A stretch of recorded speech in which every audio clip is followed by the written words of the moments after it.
First of all, let's daven that the spoot of our learning should help to bring home the hostages and protect our soldiers and Am Yisrael and all of the innocents and bring a speedy end to all of our conflicts. Amen. So the last time we looked at our Mishnah, Ubara Shehiricha, we talked about that for a while, and then we saw the Breita. Michael Werner pointed out that the Breita is not necessarily talking about Yom Kippurim. We assume that our Mishnah is talking about Yom Kippurim because it's brought here in Yoma, and also because the Hemshech of the Mishnah, the continuation of the Mishnah, is talking about not just the Ubara, but also the Choleh. And the Mishnah doesn't deal with particular food. It's just this idea that Ubara Shehiricha, and it doesn't say exactly what she smelled, but we assume that it was food of any kind. So then when we see the Braita, Ubara Shehiricha Basar Kodesh Basar Chazir, so this whole Braita is devoted just to the Ubara. It doesn't mention Choleh. Choleh is in our Mishnah, but it's not here. So what we could say is that the pregnant woman who smells some kind of food that's forbidden to her, whether it's Basar Kodesh or Basar Chazir, so there's a process that we go to see until we feed her directly. And so this could be applicable even not on Yom Kippurim. Whereas for Stam Choleh,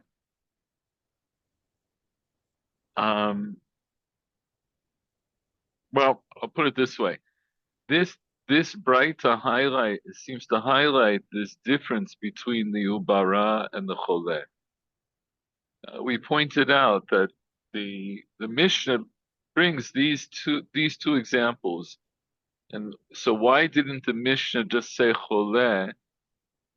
And we would assume that Ubara is under Choleh. So why don't we say that?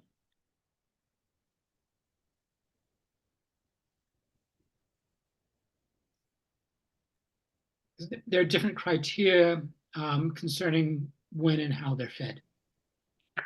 Well, but first of all, I can say to you, why are there different criteria for how and why they're fed? But there's another more basic reason. Why don't I say that Ubara is a subset of Choleh?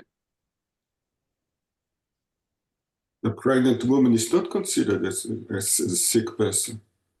Exactly. That's a completely natural situation. Yeah. So we said this last week. The Ubara is not a Cholah. She's not sick. She's a healthy pregnant woman. But her din, in terms of these issues that we're talking about, will overlap with a Choleh, because like a Choleh, we are concerned about her health. Yeah. Yeah. Exactly. We're concerned for her health and for the health of the fetus. So, here, Barashi Richa Machilino Ta'ad Shetashiv Nafsha. So in the Mishnah, it says that we feed her right away. In other words, if she smelled something, then we feed her. And Rashi says, okay, it means that what? Ubar meiriach reach tafshil, v'hu mitavelo, v'meina ochel et shneihen mesukanim. That's how Rashi understood, that the fetus smells something cooking and has a desire for it, and if she doesn't eat, then the both of them are in danger. Both of them are endangered. So, But it doesn't tell us that there's different stages that you feed her. But then we get to the Braita, and it introduces this idea that you don't feed her directly. You go through these stages to see if she really needs to eat. That first thing we do, we take a stick and we dip it into the rotev, right? So what is she smelling? She's smelling meat, either meat that's kodesh or meat that's treif, that's chazir. Either way, I mean, it's to show you, I think, the contrast. It's mikatzel katzeh. You have something that's kodesh, which is certainly kosher, but not necessarily for her, because she's not a kohenet.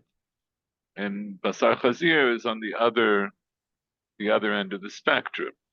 But either way, we stick a stick into the juice or the gravy that's with the meat, and we put it on her mouth.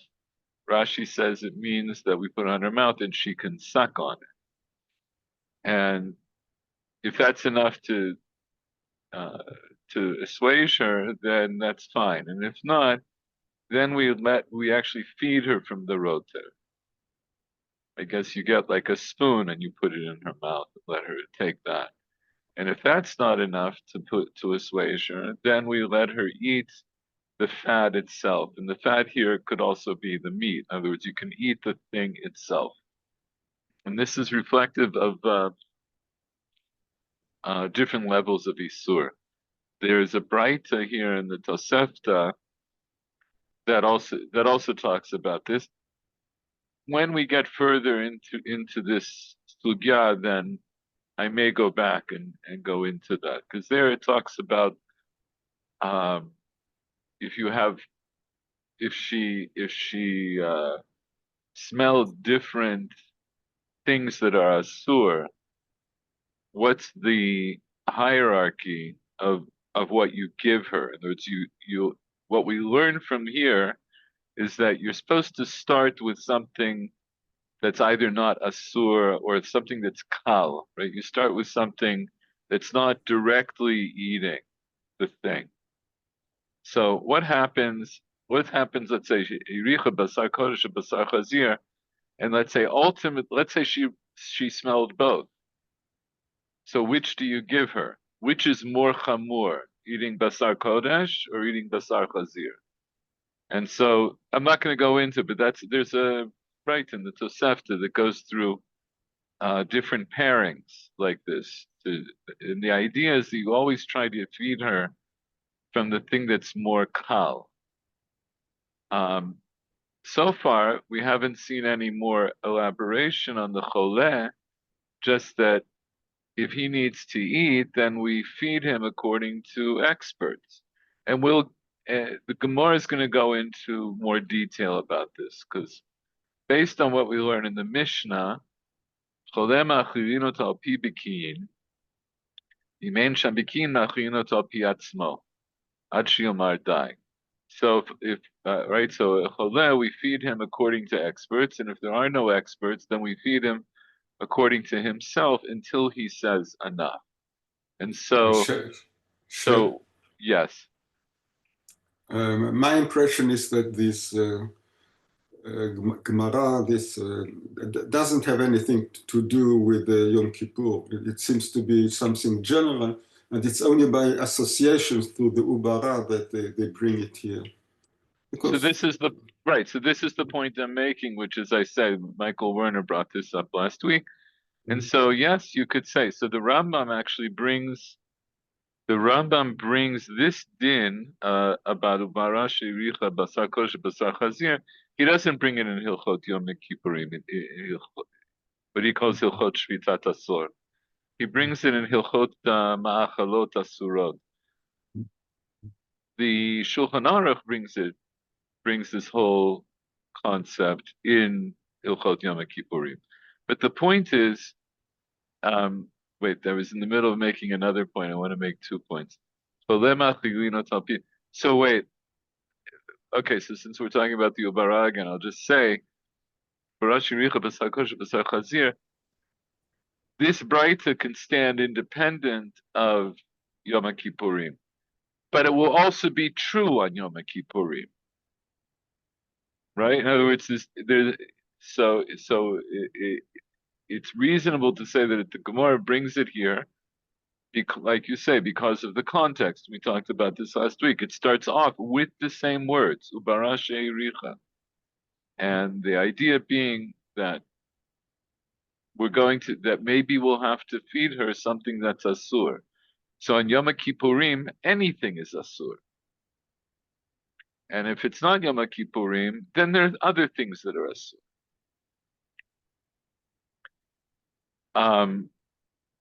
But here, just to keep track, so the choleh, we feed him according to experts. If no experts, we feed him according to himself until he says enough.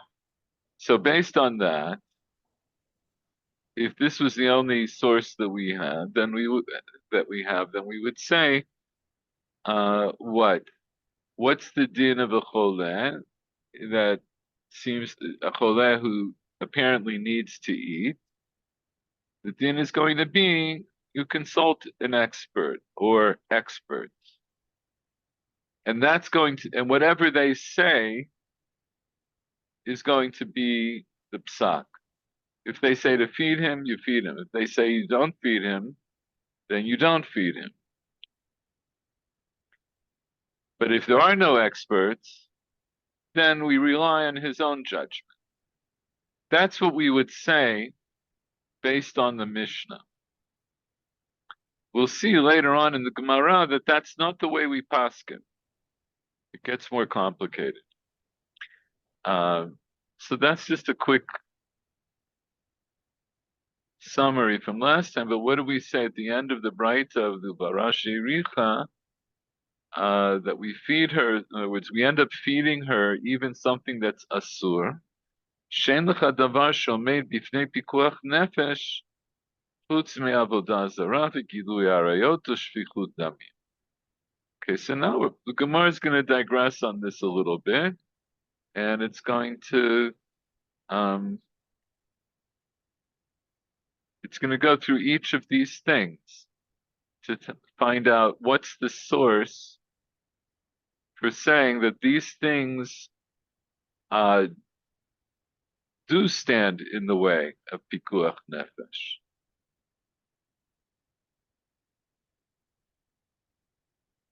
So, Paul, why don't you read? Let me make this a little bigger. No? Okay. Avodah Zarah minalan דתניא, רבי אליעזר אומר, אם נאמר בכל נפשך, למה נאמר בכל מאודיך? That's from the Shema.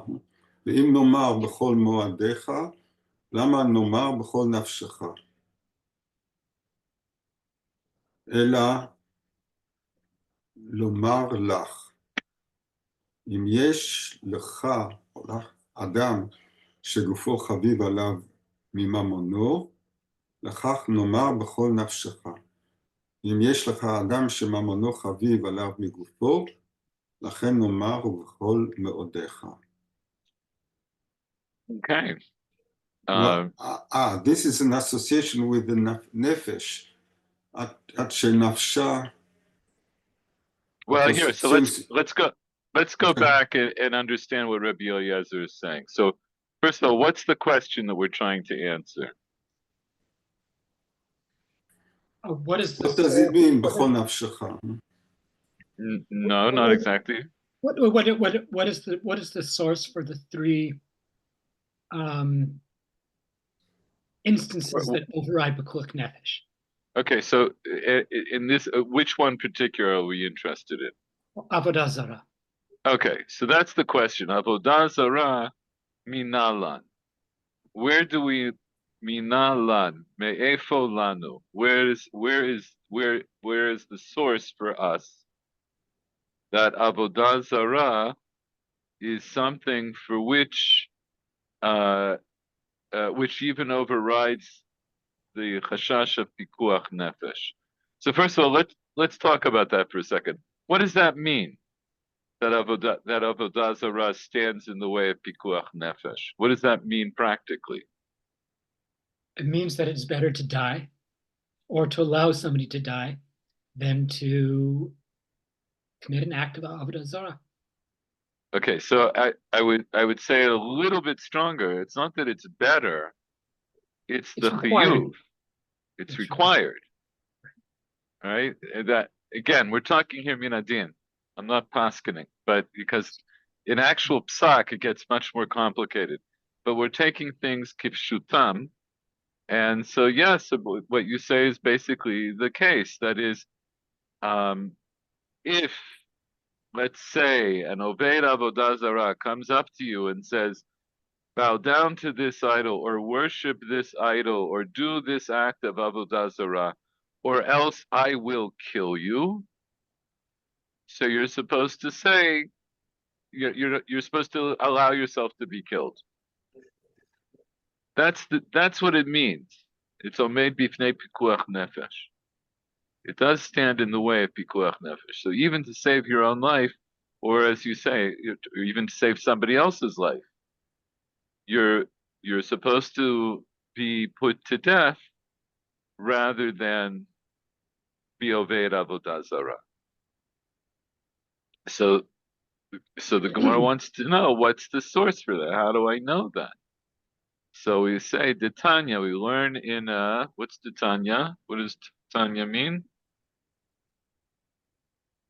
In a Baraita. We learn in a Braita. Rabbi Eliezer says, I think it's im ne'amar, not im nomar. Im ne'amar. In other words, if it says in the Torah, okay. right? Im ne'amar, if it says in the Torah, b'chol nafshecha, lama ne'amar b'chol me'odecha. So, of course, we all know this pasuk. And what is the pasuk? So, what's the pasuk saying? V'yahavta et Hashem Elokecha b'chol levavcha v'b'chol nafshecha b'chol me'odecha. Okay, so what's the parshanut problem? What's the problem with this pasuk? It's speaking of love and not it just there's no explicit reference to avodah zarah. Before we get to avodah zarah, you're learning this pasuk for the first time. What do you want to know? I want to understand what is the nefesh and what is the modecha. What are these things? What are these things? Mm-hmm. In other words, the Torah could have just said, "V'yahavta et Hashem Elokecha." You should love the Lord your God, and I would know there's a mitzvah of ahavat Hashem. But it says, "B'chol levavcha u'b'chol nafshecha u'b'chol me'odecha." So what does this add? What do each of those things mean? So this is a sugya that actually appears in Masechet Brachot, but we're just going to take the tamtzit here, with this Braita here, Rabbi Eliezer, and just examine it on its own. So Rabbi Eliezer says, Im ne'amar b'chol nafshecha, lama ne'amar b'chol me'odecha. So what does Rabbi Eliezer seem to think the meaning of nafshecha and me'odecha are? Well, he thinks they are synonyms, or almost synonyms. Yeah, No. They seem to be saying something that's very good. Either synonyms or almost synonyms. In other words, why do you say that? How do you know that he thinks that? Nomar, lama nomar? Because why repeat? Repeating is to say the same thing. Yeah, exactly. So exactly. Im ne'amar b'chol nafshecha, lama ne'amar b'chol me'odecha. In other words, it could have just said, V'yahavta et Hashem Elokecha, b'chol levavcha b'chol nafshecha, and I would know b'chol me'odecha. Or vice versa. Im ne'amar b'chol me'odecha, lama ne'amar b'chol nafshecha. Why do I need both? So, Ela Romalach, it's to tell you, Im yesh lecha adam shegufo chaviv alav mimamono. If you have a person whose body is Haviva love, that he likes his body more than his wealth, than his money, l'kach ne'amar b'chol nafshecha. V'im yesh lecha adam shemamono chaviva lav migufo. If you have a person whose money is more dear to him, that's how we'll say it, is more dear to him than his body, that's why it says, v'chol ma'odech. Okay, so now, before we discuss this a little any further, so what does Rebbe Yezer think that nefesh means, and what does ma'od mean? One, nefesh refers to guf, and mamo and meodech and meod refers to mamon.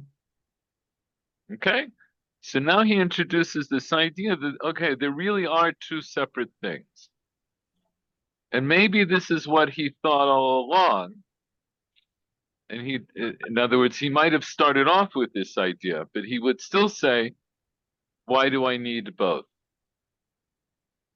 So why do you need both? Because these are directed at different people. They're directed at, one is directed to somebody whose body is more dear to him than his money, and then the other is vice versa. Okay. So I mean, also we learn in an action in Midrash from this week that one who is, in some sense, these would be two different modalities of death, because we learn in a Midrash from this week, actually from this week's parsha, that somebody who is completely dispossessed of everything is like someone who's dead.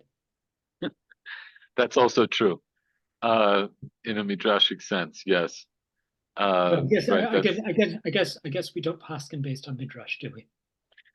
you don't paskin based on agadata generally. As a general rule, you don't. But sometimes it is brought in. No, but it's the connection is a good connection. It's a proper connection. I appreciate it. So, okay. So what was our question, and what's the answer?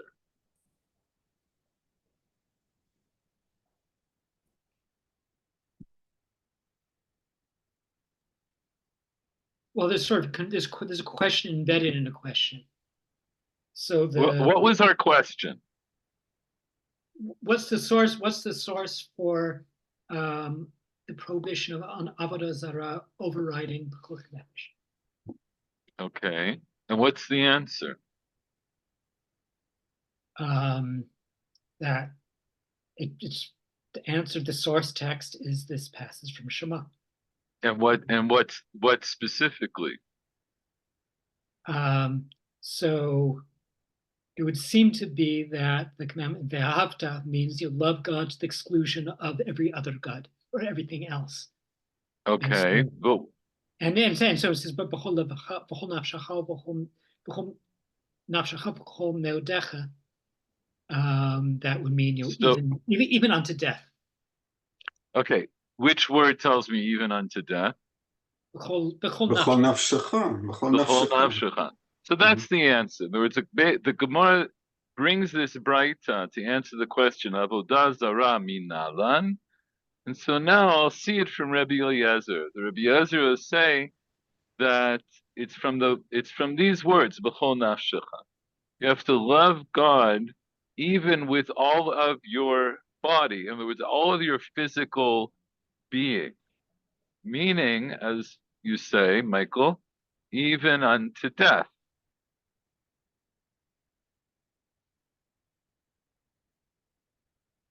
What's the connection to Avodah Zarah? Presumably, ve'ahavta would mean you love God even to the exclusion of all other gods. Okay, I think that you said that that's a perfectly reasonable reply.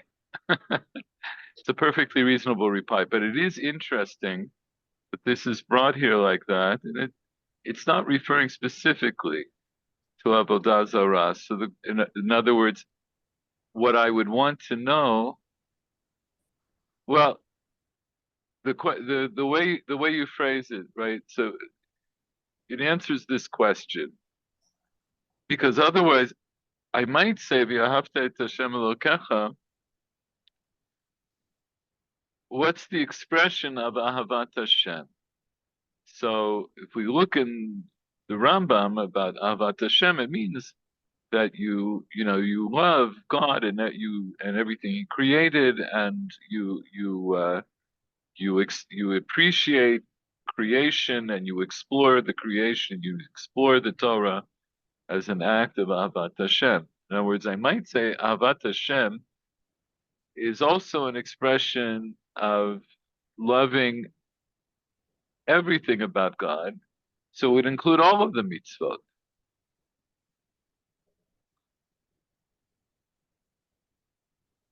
So I think you have to say something like, and if it includes all of the mitzvot, it would mean that every mitzvah is yahareg v'al yavor. But we don't hold that. So it must be more like Michael Werner is saying, that Rabbi Yezer chooses this pasuk because he limits the scope of v'ahavta et Hashem Elokecha. You love God even with all of your bodily self, even with your life, and but you don't have to love God. You don't have to love all of the other mitzvot to that extent. Yesh lomar. Why does he understand me'odecha as the money, the mammon? I don't know what me'odecha means. I think it's something like הרצון שלך, היכולת שלך, something like this. I'm not sure. No, you're not the only one that's not sure. Actually, Michael Werner. With all your power, then. Right. So the word ma'od appears in context. It usually appears as a modifier, and not as a noun. Modifier. Like right. It's saying. Tov me'od.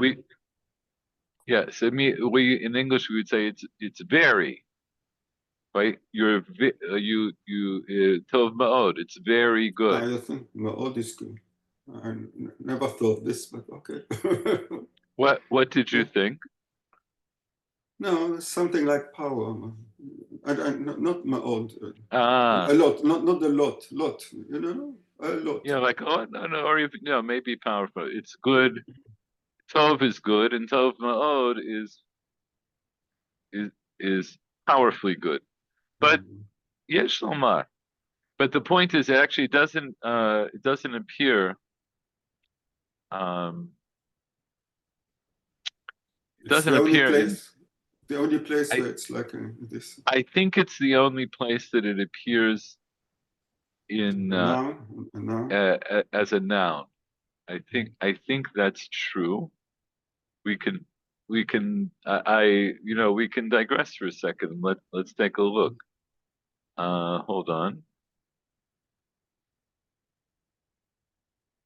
Now that we have online concordatia, we can check. Zarim Perek Vav. Okay.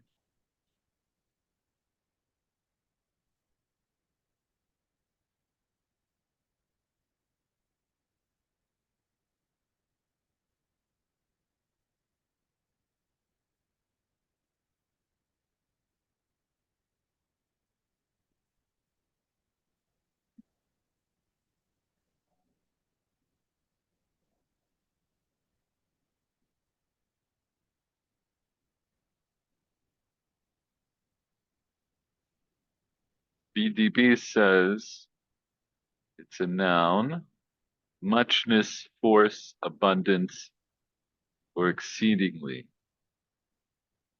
Milim k'dumim. I usually look at the Radak.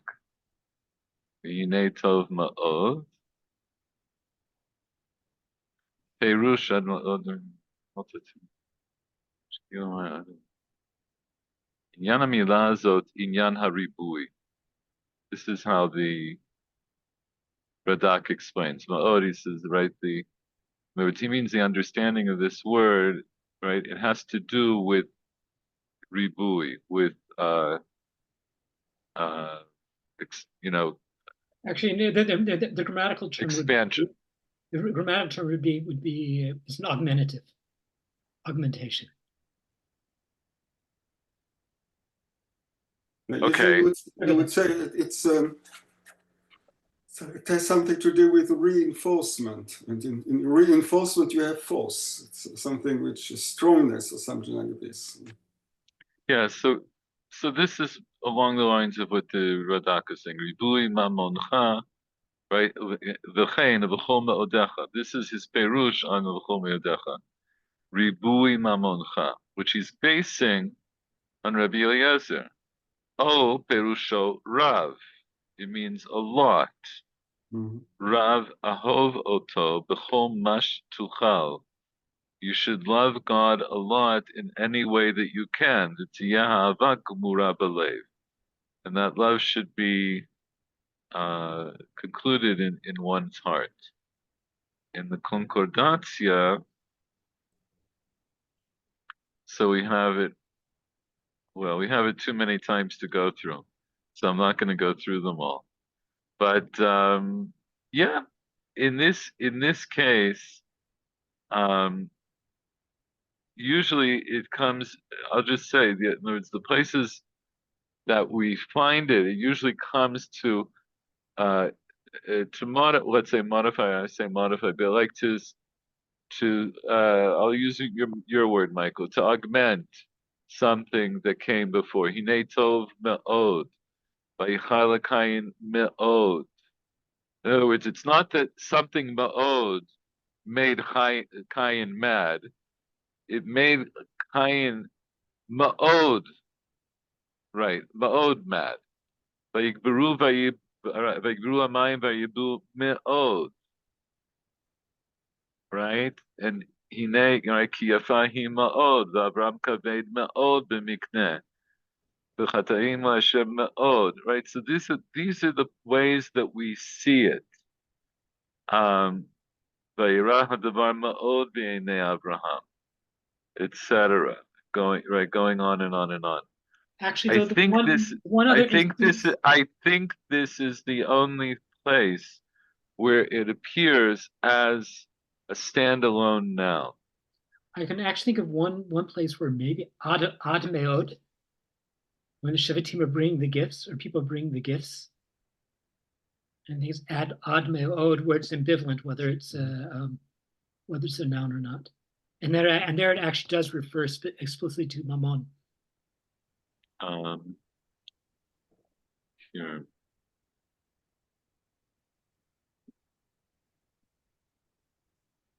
I forget where this. I think it'd be in Shemot, I think somewhere, but actually I don't No, know. it'd be in Parshat Naso. Oh, Wait, I'm not sure. It appears the way you're saying it. In Shmot, it says that they bring v'hayalahem dai v'hotar, that they brought enough and even more. But that's not what you're referring to. no. Just a second. Where the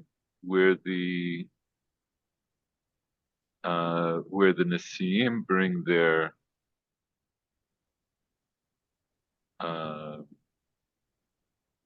no, good. It's not the Nesiim. It's actually the Shevatim. I don't know what pasuk you're referring. Maybe in fact I'm remembering this from some bit of Parshanut and not from the actual shot. Yeah, I don't think there's a pasuk that says that. I don't think so. I can't remember. You can't remember such a thing. If Michael, I know that you tend not to go over these shiurim, but if you remember, Yes. try to find it. Okay. Okay? Seriously. Try not to forget till next time. All right, in any event, what we understand, the point is that what we understand is that um, this word me'od is not, it's not clear here what it means. So Rabbi Yezer says it's referring to, if we take the understanding of the Radak, so he says this is referring to inyan shel ribui, right? It's some of having a lot of something, and because it has to be a thing, the Rabbi Yezer says it means somebody's wealth. It refers to their wealth. So it's in contrast to nefesh, right? So uh, to somebody's physical existence or to things that they own, right? So either way, but it's an interesting. This would mean that if you are forced to do avodah zarah and you can get away with giving away all your money, you have to get away all your money, all your Yes. mammon. Uh, yes, you'd have to give away your money rather than do avodah zarah. Absolutely. If you have to give away your life, then kol shekain you have to give away your money, right? That's not what later on happens in all the circumstances. You have in Spain, you have people who converted to Christianity and Okay, tried so why to did stay Jews. And I think even the Rambam himself, well, one is not sure, but maybe he converted to Islam to get away or something like this. It's not completely sure, but there might have been such. That's at least what he recommends in his Igeret LeTeman. Oh, so if you read the Igeret Teman, so that this is the reason I started off earlier by saying what we're going to talk about here. This is not necessarily a psak halacha, although the Rambam does basically say this in the Mishneh Torah. But when it comes to practical examples, it's going to be circumstantially dependent, right? It'll depend on circumstances. So the Rambam, the whole basis of the Igeret Teiman was the Jewish community in Yemen were told that either they convert to Islam or they'll all be put to death. And if you read the Rambam in Hilchot Yisodei Torah, where he talks about this, Shuto Shel Inyan, the simple psak is that you should put yourself to death, Al Kiddush Hashem. But they write the Rambam and they ask him what to do. The Igeret Teiman, which I don't know if it's been translated. If it's been translated, it's likely on Sefaria. Um, it's it. You should all read it at least once. It's a really interesting, really interesting letter. It goes into a lot of different aspects of the Rambam's philosophy, how he viewed Christianity and Islam. But the bottom line was that he essentially gave them a heter to be crypto Jews, to say you can act like a Muslim and you can keep your Judaism privately. However, I will say the Rambam clearly held in other places that Islam is not Avodah Zarah. The Rambam did not hold that about Christianity. Rambam held that Christianity is really Avodah Zarah. The whole inyan, it's avodah zarah. So it's not clear to me that the Rambam would have said the same thing to people who were threatened by the Inquisition, for example. I don't think that we could assume that he would say the same thing.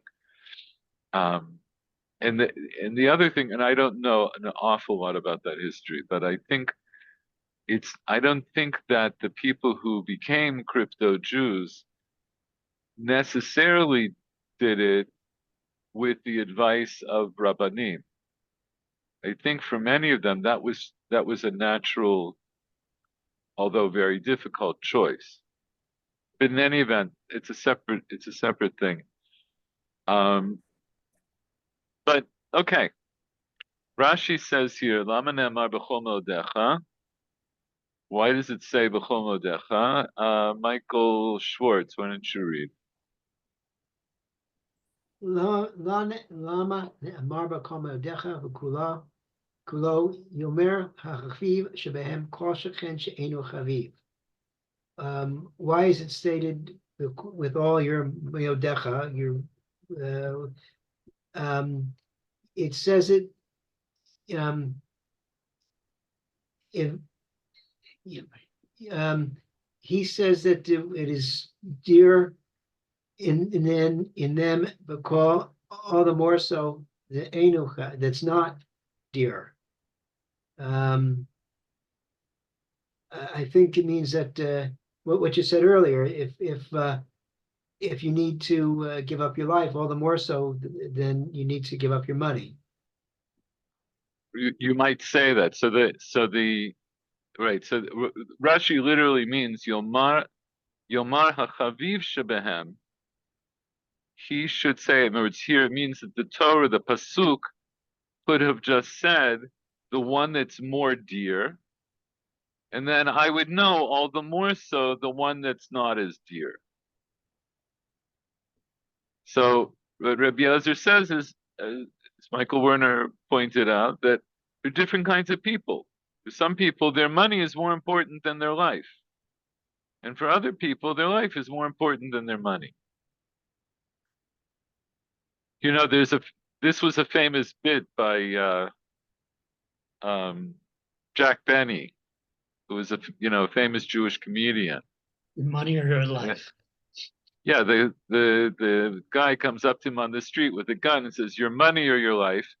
And he stands there like this, and then the guy is looking at him. He's like poking him with the gun. He says, "Your money or your life?" He says, I'm thinking." He had to consider which was more important. Okay, so, but I think the relationship to Avodah Zarah is along the lines of what Michael Werner said, right? That in which the pasuk of b'chol avecha b'chol nafshecha b'chol meodecha is in the pasuk of ahavta et Hashem Elokecha. So it means that your love of God to the exclusion of other gods will go even to this extent. We'll leave it like that for now. Let's do a little bit more. Michael Schwartz, why don't you continue reading here? Gilui Arayot. Gilui Arayot Shafchikat Damim Manalan, Titania, Rebbe Omer, Ki Asher Yakum Ish Arehu Ratzchu Nefesh Kenadavar Hazeh, Vikima Inyan Lamanu Merotzeach Lana'ar Amorasa. Ele Herize Balalamad. This is important. Balamed. Balamed Venimsa Lamed. Ma na'amar mirusa niten la'atzil b'nafsho, af rotzeach niten la'atzil nafsho, ma rotzeach yerag la'al yavor, af na'aram rasa yereg al yavor. Okay. So now we're going to try to. So what's our question here? So what's the textual source to know that Gilui Arot and murder Shvikat Damim also override Pikuach Nefesh? Okay, so Rabbi says we learn it from this case of Ram Urasa. So let's look at this pasuk. Oh, I had it teed up before, but then I changed it. Hold on a second. Because I changed to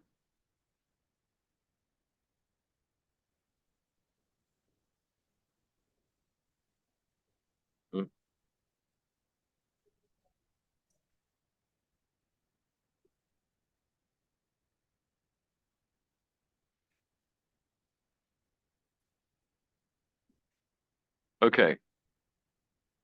let's remind ourselves about what this case of the Na'ara Murasa is. So we have here, we'll start a few psukim earlier. Okay, so Michael Werner, you read. Ki yimatzeh. Oh, do you see the pasuk? Like sharing it? No, I'm sorry. No. Okay. You see it now? Yes. Okay. Ki yimatzeh. אם זה איש שוכב עם אישה, בעלות, בעל, Be'ulat. בעולת, Be'ulat Baal. בעולת בעל, ומתו גם שניהם, האיש השוכב עם האישה, והאישה וברת הרע, הרע מישראל. Okay. So So what's this pasuk? So if a man finds, or if a man finds a woman and lies with a No, woman. yimatzeh. Let me see. If a man, when it is found, or when it is found, Ki yimatzeh, right? So when a man is found, a man is found who has lain with a woman who is betrothed to be married. not betrothed. Be'ulat Baal is not betrothed. What's Be'ulat Baal? Married. Hmm? I didn't hear you. I'm just by prostimulation. She's married. She's By process of elimination. So yeah, so it literally means that she has had sexual relations with with a man who is a husband, in other words, who's a Baal. She is Bu'ulat Baal. A betrothed woman is a woman who has not necessarily had sexual relations with her betrothed. That's the Na'ara Morasab. We haven't gotten to that. We're not starting there. We're starting with a married woman. So we find if a man is found who is lain with a woman who is married, and married meaning that she has a consummated marriage. It's an important distinction. So then continue. Metu gam shnehem. Then both the two of them shall die. The man who lay with the woman, and the woman, And the woman. and the woman, and the evil shall be purged from Israel. So that was a guess. Yes, it was a guess. What's liva'er?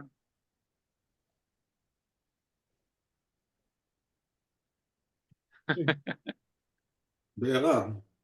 You just get rid of. You got right. It means to destroy. In other words, purge is maybe a little purge, to purge. Yeah. Mm-hmm. Okay, but biarta means that to destroy, right? And in certain limited sense, havara can mean a fire, but it just here means to destroy. And you should destroy the evil from Israel. Okay, so that's the din of a man and a woman who have an adulterous affair where the woman is married. You notice the Torah here doesn't care whether the man is married or not, but the woman, if the woman is married and she has sexual relations with a man who's not her husband, then both she and he are chayav mita, and they'll be put to death. Okay, so that's pasuk Chafbed. Paul, why don't you read Kaf Gimel? That's not gender neutral. No, it's not. It's not. Paul, you read pasuk Kaf Gimel. והוצאתם את שניהם אל שער העיר ההיא, No, וסקלתם אותה. Pasuk Kaf Gimel, Ki yeh. כי יהיה נערה בתולה מאורסה לאיש ומצאה איש בעיר ושכב עמה. Okay, so what's the case here? Na'ara betula ma'urasa le'ish. What's that? She is, how do you say, Erusin, how do you say? She's In English? betrothed, so that was she's engaged, Betrothed. she's betrothed. Yes. Yes. All right, She's a virgin, and she is betrothed to Ish. Yes, but it's only in half pasuk. ומצאה איש בעיר, and some men found her in town, and he laid with her. So what's going to... אוקיי, הפסוק הבא. והוצאתם את שניהם אל שער העיר ההיא, וסקלתם אותם באבנים, ומתו את הנערה על דבר אשר לא צעקה בעיר, ואת האיש על דבר אשר עינה את אשת רעהו, וביערת הרע מקרבך. כן, ואם זה קרה בשדה, אז הנערה לא אשמה. Yeah, so we'll see. That's the next pasuk. But what's this pasuk? So what's the Torah saying? Hotzetem et shnehem al shar ha'ir ha'i. Yes, you have to bring her to the entrance of the town. You bring both of them, right? Both the man of them, yeah. And you have to stone them with stones. Mm-hmm. And they have to die. Mm-hmm. Why? Because the Nara didn't shout inside the town, and the man, well, that he forced the Nara Eshet Re'eu, which belonged to someone else, to their brother, to their neighbor. Again, right. And you purge right. the evil from within yourself, from your society. So we actually looked at this pasuk a while back because this is one of the places where we have the word ina. Yes. And ina here seems to mean like what Paul said, that he forced him, ina et eshet re'eu, we could understand in context means that he raped her. He raped her, yes. But nonetheless, if it was purely rape, then she might also not be culpable. But here, because what's the idea? If she was in the city, she could have cried out. She could have cried out for help. Mm-hmm. But now, Michael Schwartz, the basadeh. ואם בשדה ימצא האיש את הנערה המארסה והחזיק בה האיש שכב עמה ומת האיש אשר שכב עמה לבדו. So if it's if it's in a field and the man finds the engaged young woman and he grabs hold of her and lies with her, then he dies because he laid with her levados by separately. Right. In the context, it means like out in the field, there's no one around. Well, and also the context of the levado, meaning he was the only active party. Oh, that's a big difference. Yeah. Okay. Asher shechav ima levado. He was by himself, meaning that only he laid with her. The chashash is in the city that she was amenable, like she de facto agreed to it. Michael Werner, Villanara. Oops. Villanara lo te'aseh davar ein lanara het המוות, כי כאשר יקום איש על רעהו ורצחו נפש, כן הדבר הזה. Okay, so what does that mean? You shall not do anything to the Na'ara, because there isn't the Na'ara has not incurred a sin punishable by death, since when the man rose against her, attacked her. Be careful here. It's not exactly Kika Asher Yakum Ish Al Re'ehu. It doesn't say Ha-ish, it's ish. This is general. Okay, so when a man Will rise up.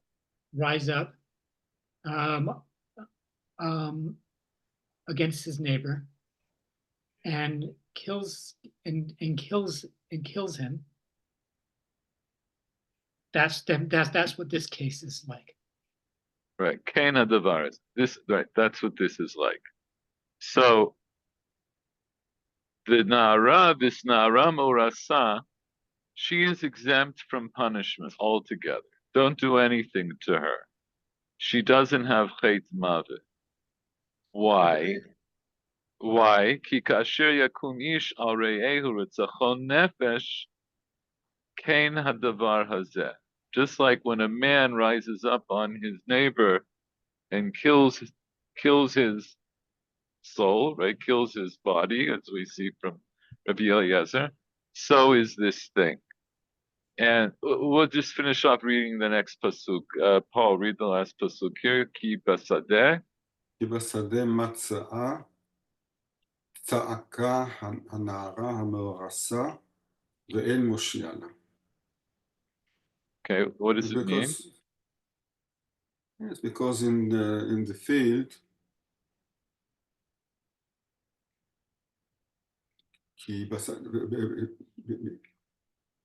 since he found her in the field, and the Nara shouted, the Nara Morasa, the engaged Nara shouted, but there was nobody to save her, To save her, to help her. Yes. To help her.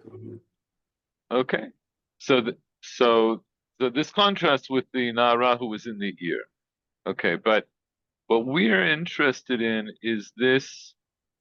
The Torah makes a comparison between the Nara Murasa and this case of murder.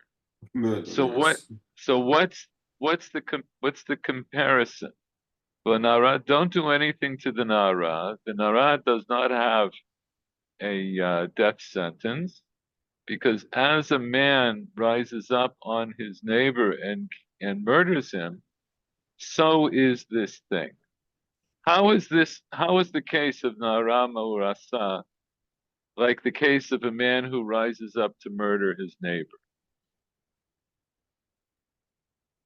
And that's what the Torah says. That No, but how is it? That's what Torah says. How? Raping the Nara is it's as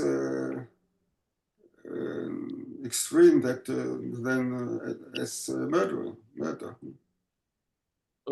Michael Werner, what do you want to say?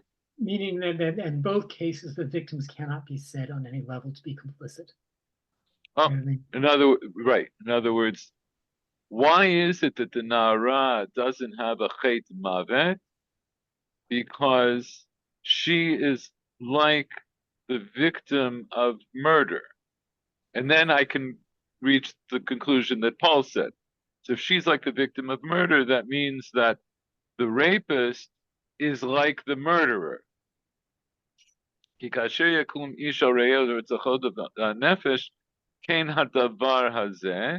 And so what we're saying is, just like a murderer who rises up and murders his neighbor, so the rapist rose up and raped this woman. And just like the victim of a murder is innocent of his own murder, the woman who is raped by the rapist is innocent of her own rape. She can't be held culpable. Okay, so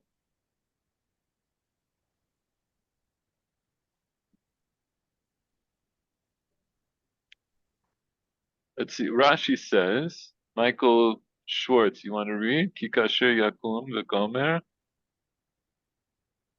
Ki kasher yakum v'gomer lefi pshuto zehu mashma'u ki anusahi b'chazaka amad aleha ka'adam omed al ha'chevro lehorgo. V'ravotenu darshu hare zeh ba l'lamed v'kulei. Okay, so what's the first part of Rashi mean?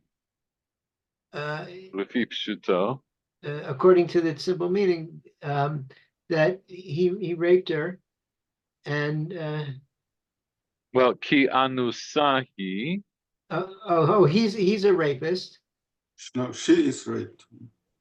She is raped. So what's the Because idea of the anusa is what? Uvechazka amad aleha. it's that the something is he came or he stood on her, Ahmad on her, like a man stands on his friend that he killed. Right. In other words, in other words, he stood up to her, where he, bechazka. In other words, he overpowered her. He took her by power, just like a person who overpowers his neighbor and kills his neighbor. So basically, more or less the way that we said, that's pshuto shel mikra.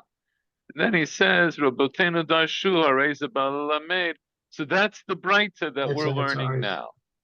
That's ours. So let's see. Let's just get a reading here in that part of the Gemara now. So Rebbe said, "Ki kasher yakum ish are'eu retzachon nefesh, kain hadavar hazeh." So Rebbe said, "V'chima inyan lamadnu merotzeach na'ara hamurasa." What is this matter that we learned from the murderer to the betrothed woman, the betrothed young woman? Ella hareze ba lilamed. This comes to teach us. V'nimtza lamed, and then we find that it is taught. In other words, this is a kind of a drasha where actually we're going to learn now something about the halacha of rotseach from the case of the Nara Murasa. That is, the way it's presented in the Torah presents this, that we're going to learn about the case of the Nara Murasa from the case of the Rotseach. That's Bal Lilamed. The Torah brought this to teach us something about Nara Murasa, but it Nimtza Lamed, but we find that Toch Kedei, we learn something back about the Rotseach. So what do we learn? Ma Nara Hamurasa. Nitan lahatzila binafsho, just as a betrothed woman. Nitan lahatzila binafsho. What does that mean? Her life is rescued. Her life is saved. I think it means that she's not put to death. She's not guilty of a sin. No, it's not exactly. Nitan, it's given, like literally it's given to him. It is possible, or it is given over. In this case, it means it's given over in halacha, the hatzila, to save her, binafsho, with his life. No, binafsho. בנפשו של So מי? who? של הרוצח? Shall me. The rapist. With the rapist. So just as a betrothed woman we can save her with the life of the person who's trying to rape her. Afrotseach, so it is also true for the murderer. Nitan lahatzilo binafsho. It's also given over in halacha that we can save him with his life. We can save the person that he's trying to kill with the life of the murderer. And this is the din of Rodef. If you see a Rotzeh, somebody who's trying to kill somebody, you can save them by killing them. Ma Rotzeach ye'areg v'al ya'avor. So just as the murderer should be put to death and not transgress, so also the betrothed woman, yehareg v'al yavor, he should be put to death and not transgress. In other words, the rapist will be put to death rather than to transgress raping the Nara Hamurasa. So this is a little. So, go ahead. So rape is compared to avodah zarah. It's the same. It's the same. Well, it's immediately compared to murder, and it's also why. Yeah, that's in other words. Because if you are allowed, it's also ye'areg v'al yavor. It's also ye'areg v'al yavor. But we're just saying here in this context, I learn out the din of ye'areg v'al yavor for the murderer from this case of the Nara Ma'urasa. So this limud, we're going to do this next week. We're going to go through this more carefully next week because this will take some time. And if you have time, go over what we did and look ahead here at the next few lines to see how to read this. But you see what Rebbe is saying, what the Breita is saying is, I am going to, here. The Torah tells us in another place that if you murder somebody, that you're chayav mita. That's one thing. But what I'm going to learn out from the Nara Murasa is not just that, but that if I see that you're trying to kill somebody, that that a murderer is like, how can I put this? If I see that if I see that the murderer is trying to murder somebody, I can kill the murderer. So it becomes that becomes the halacha, and it tells me that if in the case of shvichut damim, let me step back for a second, and I'll ask you the question I asked you earlier about avodah zarah. So we said, what does it mean that avodah zarah stands in the way of pikuach nefesh? It means that if somebody told you you have to be obeyed avodah zarah or else be killed, you have to be killed. So now, what's the case of shvichut damim? What's the case of murder where you have to be killed rather than be killed? You should allow yourself, if someone points a gun at you and says kill the other person, you should allow yourself to be killed rather than kill the other person. Right. And so now the limud of Rebbe is going to say, I learned that out from this case of the Nara Murasa. And I learn it because the Nara Murasa, her case is compared to the case of a Rotzeach. And it goes like this. So I understand that the Torah says that the Torah brings this pasuk to tell me that why the Na'ara Murasa is exempt from punishment. She's exempt from punishment because she's comparable to the victim of a murder. Just like the victim of the murder isn't responsible for his murder, she's not responsible for her rape. But what Rebbe says is, but harei ze bal lamed v'nintzal lamed. So it's coming to teach me that, but it teaches something about the case of the murder itself. Because what will I say? Just like the betrothed woman, I can save her with by the life of the rapist. In other words, I can prevent her rape. I'm allowed to prevent her rape by killing the rapist. So it's also true that I can prevent a murder by killing the murderer. And so based on that, I'll say that's the basis for saying Rotzech is Ya'areg v'yal Ya'avor. It's better that he should be killed and not violate the commandment of not killing. So that means under any circumstance, even if somebody said to him, I'm going to kill you, you have to die rather than kill. I'm going to leave it at this for now. That's the basic reading in the Gemara. And next week, God willing, we'll read it more carefully and let it absorb. Any last questions or comments?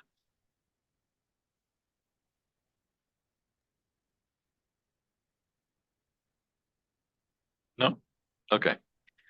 All right. Nesiat See Tova. you. It's not next week. It's in 2 weeks. Next week. Yeah, Next. I'm the one who's traveling next week. Right. What day are you leaving? Well, I'm actually leaving at 1 a.m. Thursday morning. Okay, but you're I not going to guess- be here for sheer. Well, I could be here by sheer. I mean, You could, but it's up to I you. just have to leave. I have to leave at pretty much. I'm trying to think. I have to do the 3 hours ahead of time, so I pretty much I'd be cutting things a little bit close. 9 o'clock. Your flight is when? 1 o'clock? 1 a.m. Yeah, I don't think you. It might be a little bit too close. No, because I'm with. Well, you should be there by 10. And If you left by 8, if we finished by 8:30, it would be okay. But you'd have to leave immediately. So don't feel pressed. Don't feel pressed.